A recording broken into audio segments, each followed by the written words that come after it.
Hello everybody. Are you ready to make America great for once? Well,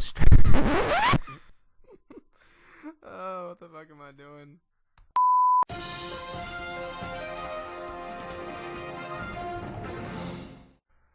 Ladies and gentlemen, we have some breaking news for you today. My friend Mark made a post on Facebook proving the well-known fact that Obama is secretly a Muslim. And you're thinking, Mark?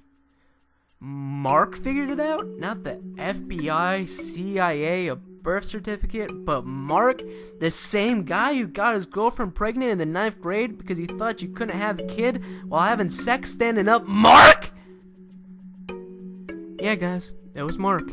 But on a serious note, we all know that one guy who does nothing but repost political memes on Facebook, and we all hate him.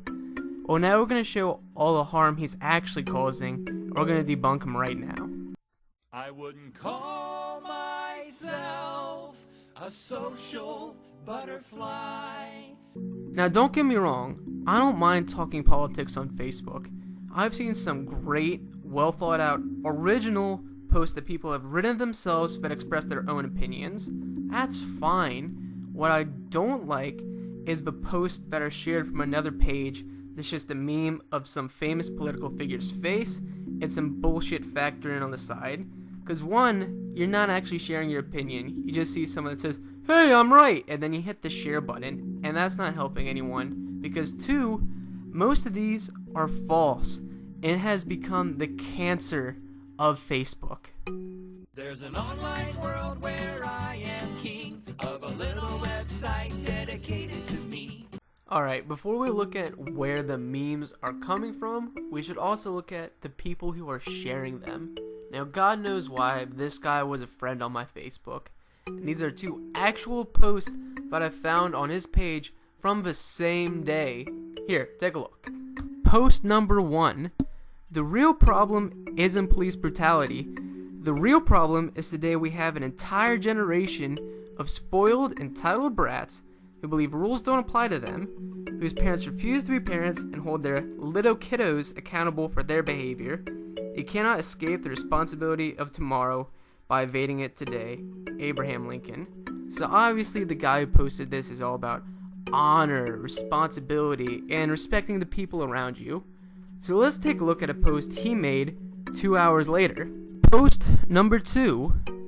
I don't suck dick. I'm sorry, I didn't catch that. It sounded like you said, you gonna learn today! Well, thank you for all the advice on police brutality and respecting others. And can you teach me something about sexual assault and rape too?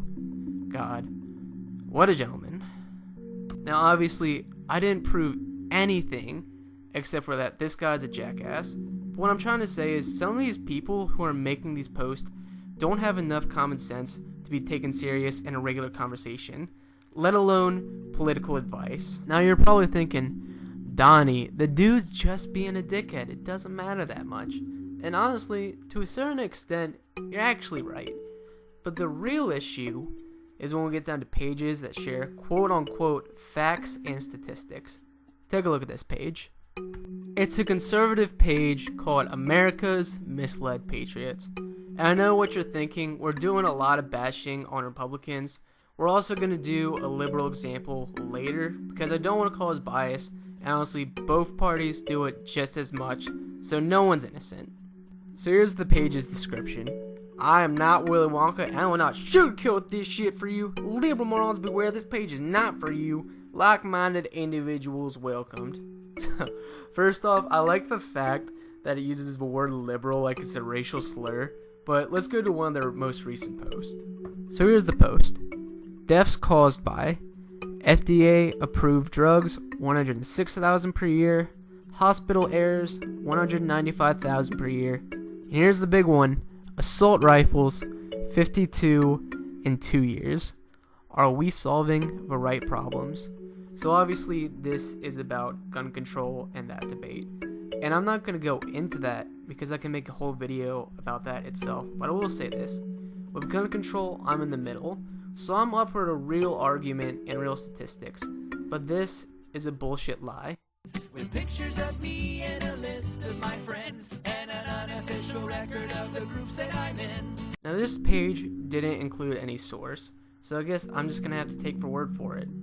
Or I could go to FBI.gov and check out the expanded homicide data table 11. It's a data table that keeps track of all the people killed by guns in the year 2014, their most recent data table by the way. And under the section rifle, it said there was 248 people killed. That's for 1 year. The original Facebook post said it was 52 in 2 years.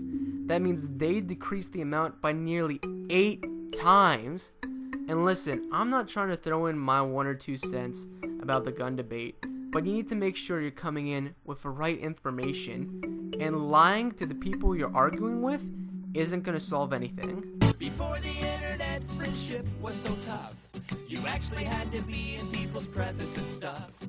Hey, why don't you stop sucking Obama's dick? Alright, give me a second. I said I was going to do a liberal example too.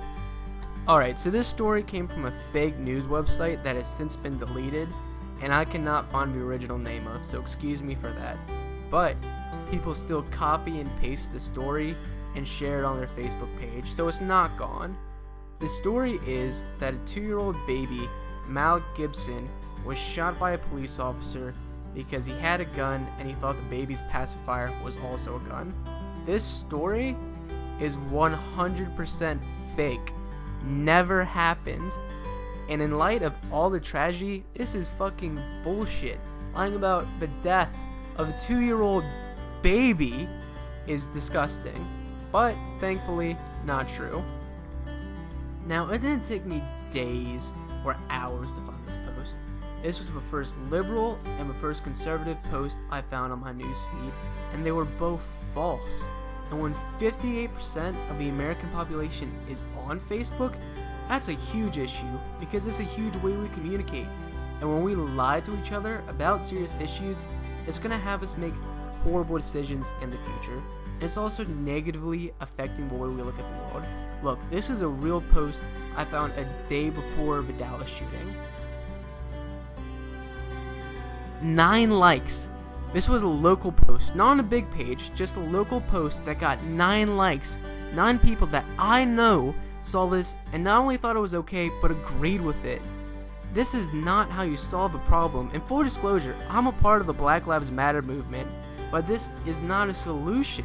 It's the byproduct of misinformation and confusion turned into transgression, and it shows if we don't find a way to solve how we communicate with each other, the issue's only going to get worse, and we're only going to get more divided as people. Now listen, Facebook was not always like this. It used to be a place where you would connect with friends, share photos of your family, and unite with people. And listen, Facebook has always had problems, but it was never a breeding ground for hate speech on this scale. So when you repost someone else's massive post, you're letting someone else speak for you. And when you let someone speak for you, they can lie for you too. So when you see a meme like this next time, Google it, see if it's true, and if it's not, correct him. You don't have to be a dickhead about it, but it doesn't mean you have to sit there and look at a lie, misinform all these people. And together, we can make Facebook great again.